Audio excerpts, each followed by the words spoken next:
तो हम डिस्कशन कर रहे थे। Good evening sir. Good evening. So we were on good evening. अच्छा, लास्ट टॉपिक की बात करें तो लास्ट टॉपिक हमने एवरेज आइसोटोपिक मास पढ़ा था, है ना। उसके मैंने नोट्स भेज दिए थे। सर ठीक है, और डिस्कशन हम आज नहीं करते क्योंकि लास्ट टर्न पे डिस्कशन में काफ़ी हमारा टाइम गया, तो आज कुछ पढ़ लेते हैं, फिर हम डिस्कशन रखते हैं नेक्स्ट टर्न पे।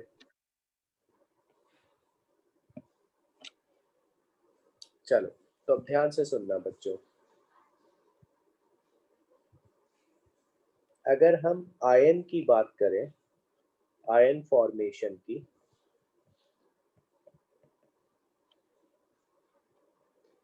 तो आयन फॉर्मेशन अगर हम Na से कहें कि Na से Na+ बना, तो cation formation involves loss of electrons,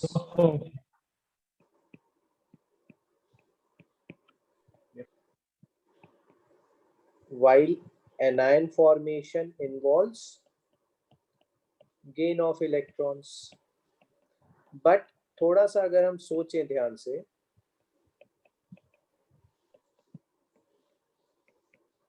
gain of electrons, तो अगर मैं तुमसे कहूं कि भाई 11Na23 था पहले, ठीक है, तो इसका जो एटॉमिक मास था उसको हम क्या लिखेंगे? 11 into mass of proton plus 12 into mass of neutron plus 11 into mass of electron.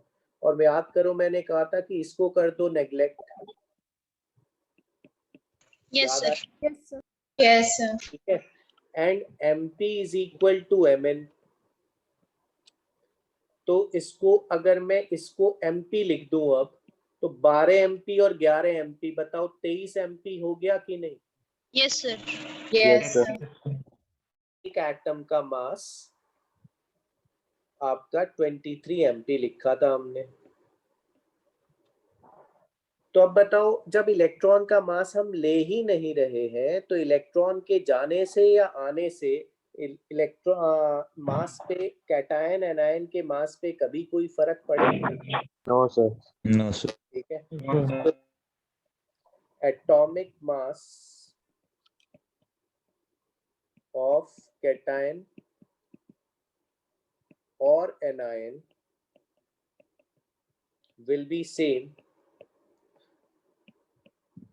as of its parent atom। ये किस किस को बात समझ में आ गई? कोई भी डाउट है तो पूछ लो। सिंपल बात है कि इलेक्ट्रॉन, हाँ बोलो। अगर इलेक्ट्रॉन आए चाहे इलेक्ट्रॉन जाए, जब हम पहले भी उसका मास नहीं ले रहे थे एटॉमिक मास में, तो अब भी, अब क्या कोई फर्क पड़ता है एटॉमिक मास में? सर ऊपर वाला एक बार रिपीट कर दीजिए। हाँ, मैं ये कह रहा हूँ सर कि आपने स्टार्ट कहाँ से किया है? यहीं से करा है बेटा आज। सर एक बार ये बता दीजिए आयन फॉर्मेशन।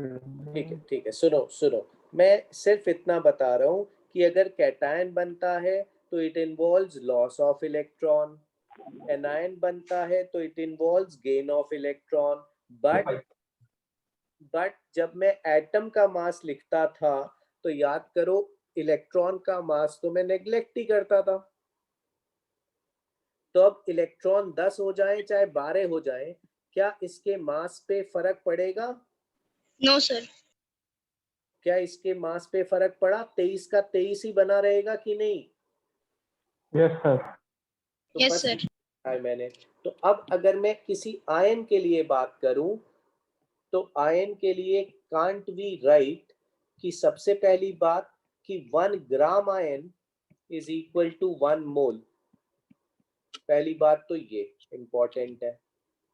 जैसे 1 ग्राम एटम 1 मोल होता था, बोलो। Yes sir. ठीक है, तो for ions 1 gram ion is equal to 1 mole. और अब बताओ दूसरा फॉर्मूला क्या हो जाएगा मोल का? Given mass upon atomic mass atomic mass, या अगर वो एटॉमिक मास को फॉर्मूला एटॉमिक मास को अगर वो फॉर्मूला मास लिखे तो वो भी एक ही बात है, किसी Yes, sir. फॉर्मूले का मास लिख सकता है ना। सर पेरेंट एटम्स क्या होते हैं? पेरेंट मतलब उसकी जिससे वो बना, जैसे Na+ का पेरेंट कौन हुआ?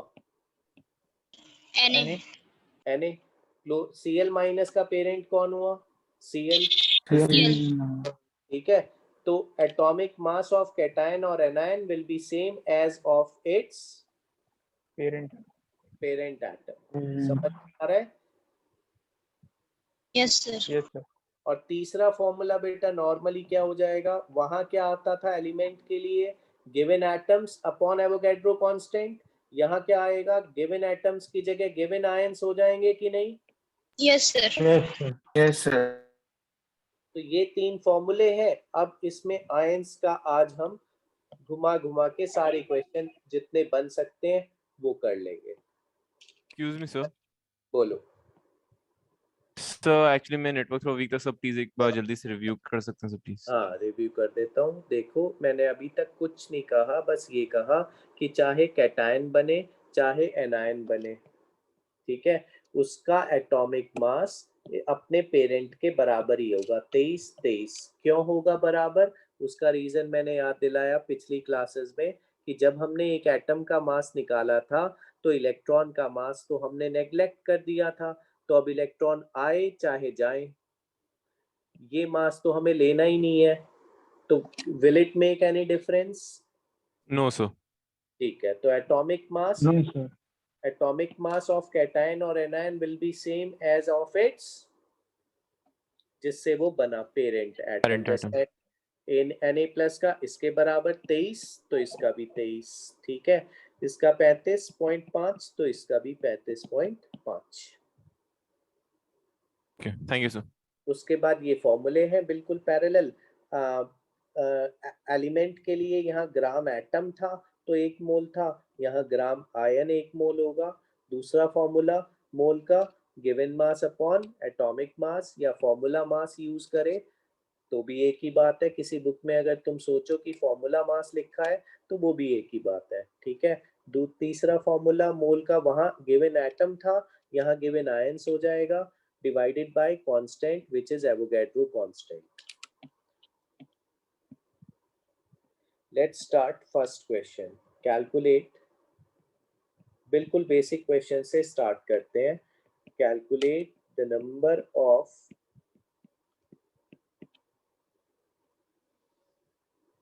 moles present in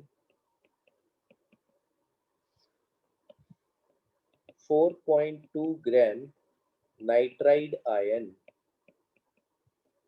B part 2.7 gram aluminium ion. Try करोगे? Yes sir. ट्राई करो और बताओ।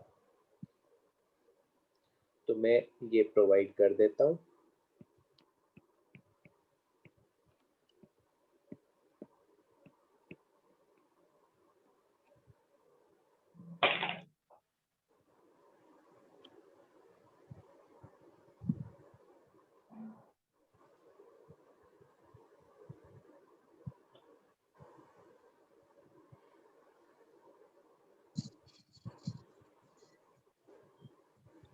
Sir, A 0.3 mole. 0.3 Na। Sir 0.3 and sir 0.1 moles पूछे बेटा, ions 0.3 sir mole.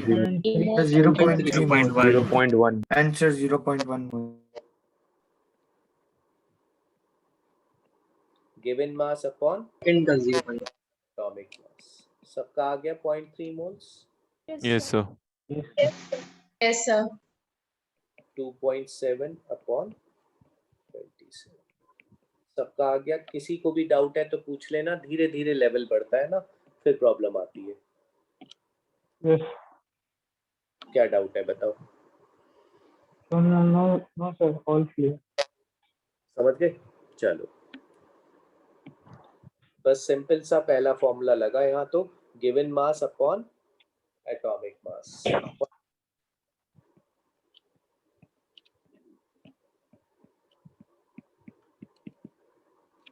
Sir yes बोलो। सर एक बार तीनों फॉर्मूला एक बार फिर से बोल दीजिए।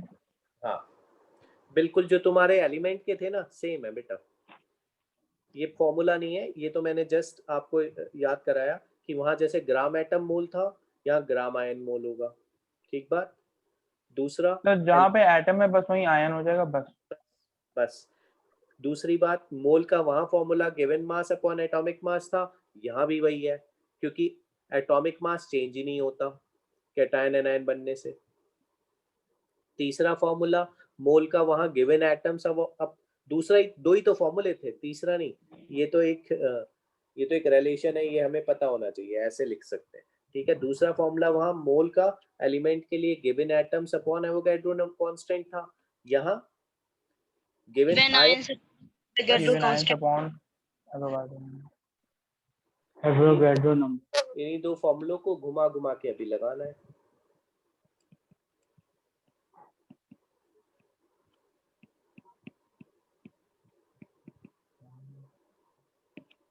कर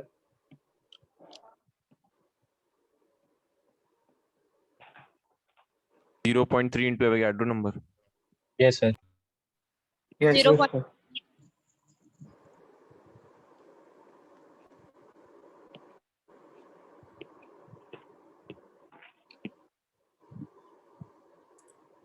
आदित्य बताओ क्या एक्सप्लेन करना है? सर वो हो गया। Sir, show the question.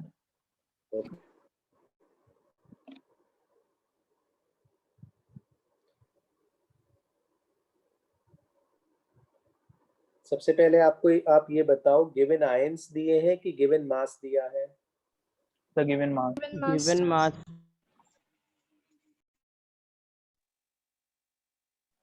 So 0.3 into Avogadro number.